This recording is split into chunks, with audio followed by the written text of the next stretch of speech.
At 3:30, we got our last 3:30 matchup. We got Indiana, which is 3-0, traveling to Cincinnati, which is 2-1.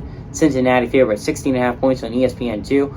Connor Basil, we're going to go over the stats real quick, and then I'm going to get into the game. Connor Basilak for Indiana, he's gone 77 and 136 early on, thrown for 891 yards, 5 touchdowns, 2 interceptions.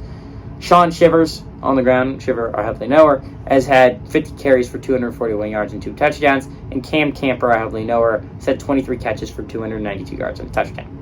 Ben Bryant for Cincinnati, he's gone 68 and 97, thrown for 863 yards, 7 touchdowns, 2 interceptions, and has 70.1% completion percentage. Charles McKellen has had 33 carries for 211 yards and 3 touchdowns, and Tyler Scott, Tyler Hidley Knower, has had 15 catches for 238 yards and 2 touchdowns. These two teams have played 13 times before. Indiana leads the series 9-4 all time.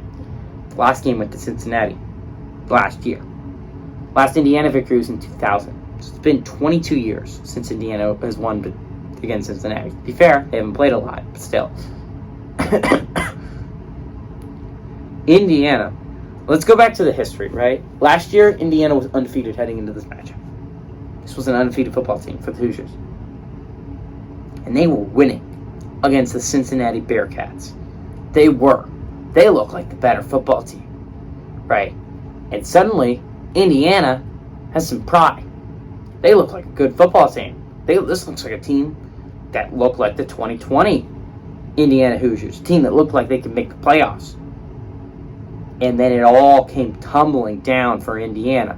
Cincinnati sparks a comeback. They win that football game. Obviously, Cincinnati does not lose another football game to the playoffs against Alabama. Indiana doesn't make a bowl game. Their season comes tumbling down. They lose all their confidence.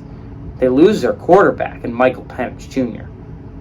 Everything that looked like it was going right for Indiana was snatched away from it in an instant. And this is a revenge game for Indiana because they want that season back. And this is a chance to take it back against Cincinnati. Looking at Indiana, they've played some tough ones here early on. Week 1, they played a tough game against Illinois where they had to come back and had a game-winning drive. Last week, and against Western Kentucky, they played a heck of a game against the Hilltoppers. Hilltoppers almost pull off the upset, but Indiana forces overtime, and they win it in overtime.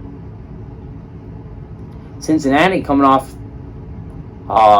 absolute heart attack against, who were they playing? Miami, Ohio. Absolute heart attack against Miami, Ohio.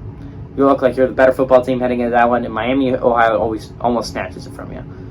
I don't know if Cincinnati should be favored by 16.5 here. Don't get me wrong, I think they might be the better football team than Indiana. But I do think Indiana has some grit to them. I think they have a good team this year. I think Indiana is going to travel to Cincinnati, and I think they're going to almost pull off a shocker. I do think Cincinnati wins this one, but I think Indiana keeps it close. I think they win it. I'm sorry.